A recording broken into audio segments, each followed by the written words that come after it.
In the deep hush of night, in a small room at Dosan Academy, the sound of a painful cough echoes. Under the flickering candlelight, a man clutches his chest with skeletal hands. He is Yi Hwang, the most esteemed scholar of the Joseon dynasty, famously known as Taige. At that time, when he was not even 30, he was already teetering at the edge of his life. Historical records provide a vivid picture. Yi Hwang was a walking general hospital. He suffered from chronic indigestion and a persistent melancholic spirit his entire life. The relentless addiction to his studies had essentially withered his physical frame. Yet, remarkably, he lived to the age of 70, far surpassing the common lifespan of that era. How did he manage to survive and thrive?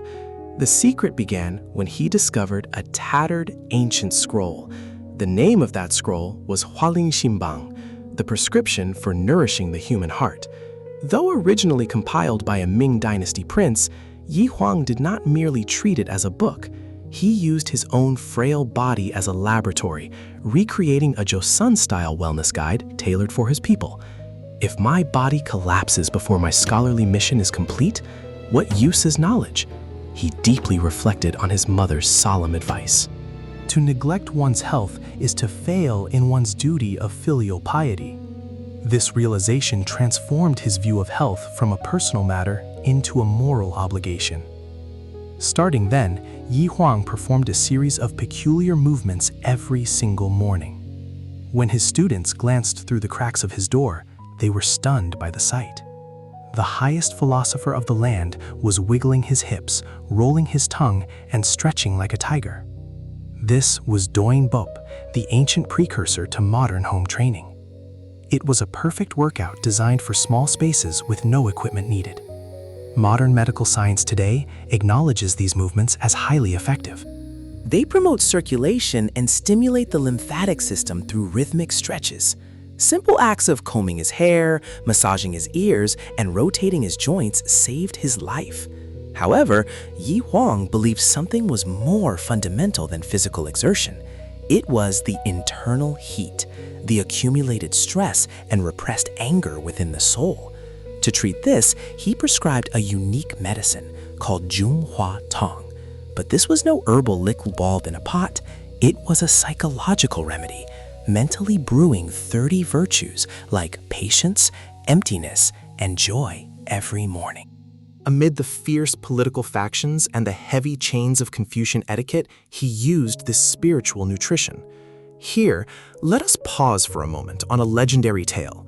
Later followers claimed that whenever Yi Hwang practiced these arts, a blue mist emanated from his body. Of course, this is likely a fictional embellishment meant to deify a great master. Yi Hwang himself was a man of cold logic and practical discipline, far from a mystic. He also mastered an intricate breathing technique called yukjagyo. By shaping his mouth to specific sounds, hu, pu, he, he exhaled toxins from his core. This principle is strikingly similar to modern deep breathing and mindfulness meditation. His breath was his shield, protecting his mind from the toxicity of the world. Yi Hwang once said, "If the heart falls ill, the body crumbles, and if the body breaks, there is no vessel for the heart." Ultimately, Hwalinsimbang was not just a trick for longevity. It was a philosophy of how to live with dignity and purpose. Instead of succumbing to his weak constitution, he stretched his stiffened soul every dawn. That grit and wisdom made him a giant of the Joseon dynasty. In our modern world, are you also suffering from stress and lethargy? Even without a fancy gym, you can stretch your body right where you sit. And consider brewing a cup of Junghwa Tong in your own heart as Taige did. The wisdom of our ancestors remains as powerful now as it was centuries ago, because the mind and the body are forever intertwined as one. 심신일치.